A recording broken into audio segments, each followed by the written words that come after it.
ఒక మంచి నడిపింపు మనిషికి అవసరం. ఎవరో లోకంలో ఉండే వాళ్ళు చెప్తా ఉంటారు, వాళ్ళ మాటల ప్రకారం మనిషి వెళ్తే నష్టపోతాడు.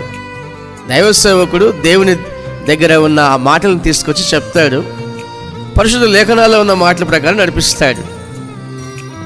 కొంచెం కఠినంగా సేవకుని మాటలు ఉండొచ్చు, కానీ అవి తుదకు మనకి నెమ్మది సమాధానం కలుగజేస్తాయి, ఆశీర్వాదకరంగా నిలుస్తాయి.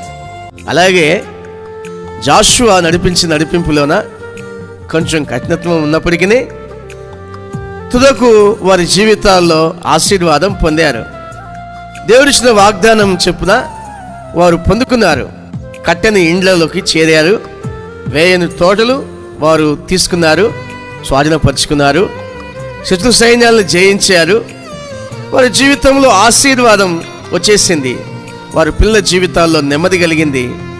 ఇప్పుడు పట్టెడు అన్నం తినగలిగిన శక్తి వచ్చింది.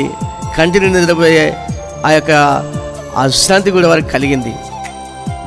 ఎప్పుడైతే ఒక మనిషి దేవుని మాటకు సంపూర్ణమైన విధేయత కలిగి జీవిస్తాడో కడుపు నిండా అన్నం, కంటి నిండా నిద్ర ఉంటుందని ఈ వాక్య భాగంలో మనం తెలుసుకోవాలి.